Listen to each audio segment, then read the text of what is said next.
अब जरा सुनिएगा, हम नरेशन का दूसरा हिस्सा चालू कर रहे हैं, यानी कि मैं पढ़ा रहा हूं व्हाट एक्चुअली नरेशन इज। इससे पहले मैंने बताया कि नरेशन वो होता है जिसको हम कहते हैं बयानबाजी। क्या कहते हैं? बयानबाजी। बयानबाजी का मतलब होता है कि जो इंसान के मुंह से शब्द निकलते हैं उनको कोट किया जाता है। कोट करने के बाद यानी उनको कहा जाता है कि ये डायरेक्ट स्पीच है।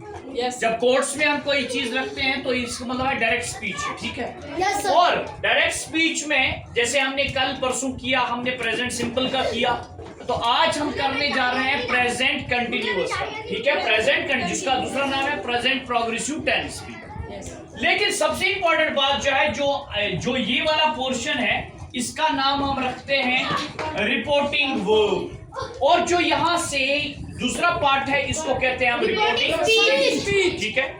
रिपोर्टिंग स्पीच, रिपोर्टिंग वर्ब का मतलब इसलिए रिपोर्टिंग वर्ब रखा गया है इसका नाम, because reporting verb means when somebody starts action, यानी कि जब कोई एक्शन करता है, चाहे वो मुंह से करे, चाहे कुछ भी बोले, तो यहां से कोई बात करने वाला है।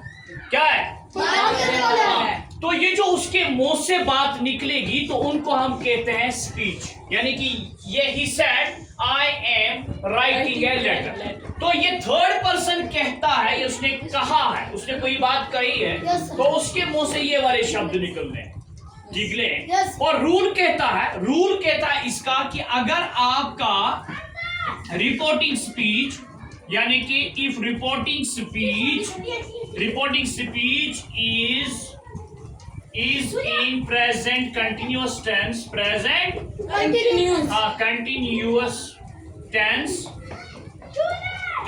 the reporting speech जो हमारे पास है, reporting speech is in present continuous, तो ये हमारे पास पास्ट टेंस में चेंज हो जाता है। क्या हो जाता है? पास्ट टेंस में, पास्ट कंटिन्यूअस में चेंज हो जाता है। किसमें? Past continuous. अगर ये समझने की बात है, if reporting speech is in present continuous tense, तो पास्ट कंटिन्यूअस में ये रिपोर्टिंग स्पीच हमारा चेंज हो जाता है। जैसे he said I am writing a letter, तो इसको कैसे करेंगे?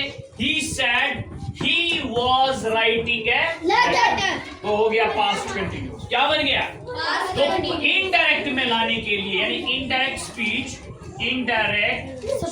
में लाने के लिए, यानी हमारे पास पास्ट कंटिन्यूअस में ये वाला स्पीच जो है,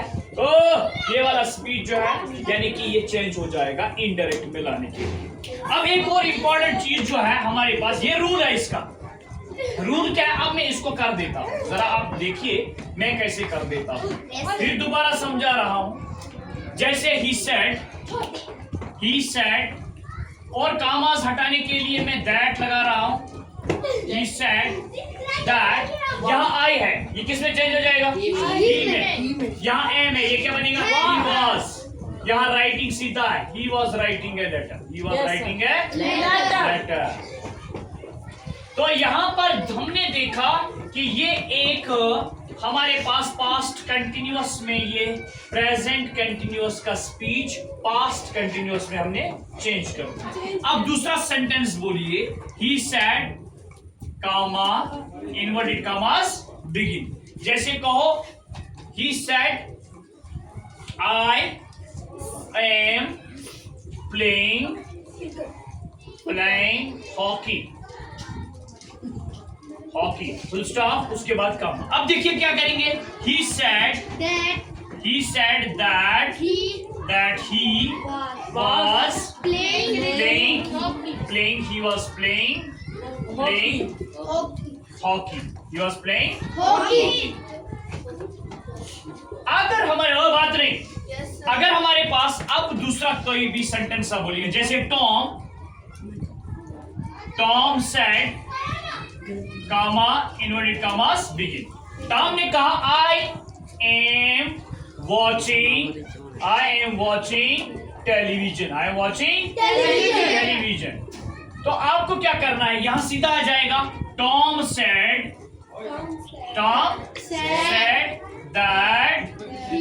that he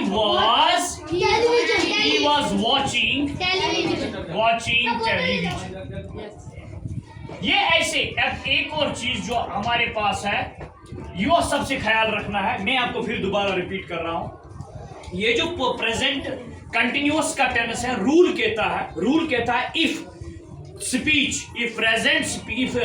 reporting speech is in present continuous tense in direct speech, तो उसको हम चेंज करते हैं पास्ट कंटिन्यूअस में जब हम उसको इनडायरेक्ट स्पीच बनाते हैं। When we convert the same sentence into indirect speech, the reporting speech of that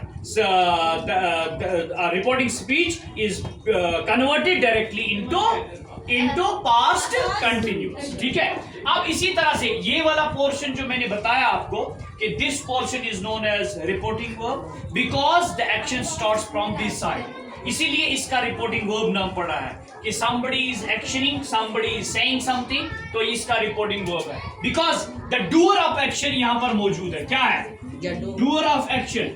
हाँ, डूअर ऑफ एक्शन, यानी कि जो एक्शन करने वाला है वो इस साइड में मौजूद है, इसीलिए इसका रिपोर्टिंग वर्ब कहते हैं। और जो इसके मुंह से शब्द निकलते हैं दैट इज रिपोर्टिंग स्पीच। समझ आ रही बात? और सबसे इंपॉर्टेंट बात जो है, ये ही जो है इट्स अ प्रोनाउन, और ये अपने बारे में ही बात करता है। क्या करता है?